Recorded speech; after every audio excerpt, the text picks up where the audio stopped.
Hi, my name is Stan. I'm with Unlimited Building Services. I'm a building contractor here in Monmouth County, New Jersey.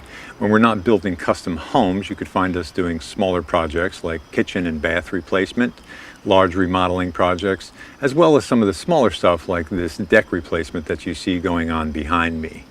What we're doing here is replacing all the existing cedar decking and cedar railings with composite material. As most of you know, wood is a nice material. It has a very warm feel to it, but it requires a great deal of maintenance. The product that we chose to replace it with is Trex decking in a 5/4 by 6. The color is pebble gray. The railings that we chose are the Radiance line by Timbertech railings. Timbertech, by the way, is owned by the AZEK company, which many of you probably have heard of.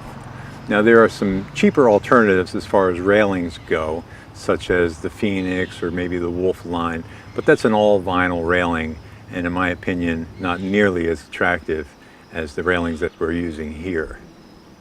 Now one thing that often gets overlooked when you're doing a project like this is lighting. If you are considering doing lighting, now would be the time to do the pre-wire before the decking or the railings get installed, which is what we did here. Now you have several different options for lights. You have a post light, you have a post accent light which attaches to the side of the post, or you have an under railing light. I personally like the under railing light since it lights up the entire perimeter of the deck and the bulbs themselves are hidden from view, making for a very pleasant feel. Now I must warn you that the pricing for this lighting is extremely expensive, especially if you're going to buy it from AZEK. On this particular job we have 20 deck posts and we have about 80 feet of railing. If I were to buy the AZEK brand lighting, it's going to run somewhere between $1,600 and $3,000 just for the lights themselves. That doesn't include the power supply, the switch, the wiring, etc. Great news for you though, since you were nice enough to watch my video. I'm going to show you how I did this entire job for all the lighting materials, about $200. What I'm going to do is I'm going to put in the video description below links to the components that I purchased so that you can go and look them up on your own. To begin with, I purchased 5 of these outdoor waterproof LED strip lights. They come in 16-foot lengths and cost around $11 per each roll. You've got some color temperature options, and I chose the 3000K warm white version. Next, you'll need an LED driver to provide the necessary power for your lights. It's important to choose a driver that is powerful enough to handle the load of your lighting design. These particular lights draw about 1.5 watts per foot, so 80 feet of rail will consume approximately 120 watts in total. When choosing a driver, it is recommended practice not to exceed 80% of the load rating. So in my case, I purchased a driver which is rated for 150 watts at a cost of $85.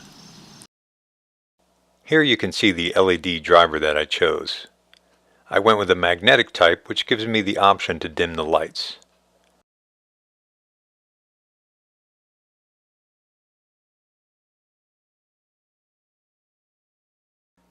Once the pre-wiring is complete, you are ready to start preparing the lights. Most LED strip lights can be custom cut to desired lengths, provided that you cut them only where indicated along the strip. You can now solder your custom leads to the small pads, making sure they don't come into contact with each other. I used 20 gauge wire for this, and I made sure to use the red and black wire to keep the polarity correct. Now that the leads are attached, I use a small piece of heat shrink tubing to protect and seal the contacts. Next, I'm sure to test each strip before they're installed. Here I'm using a 3-cell lithium polymer 11.1 volt battery for this. I'm now ready to secure the LED strip to the underside of our pre-measured subrail. I used an exterior adhesive that I bought at Home Depot for this and made sure to apply a fair amount to both surfaces.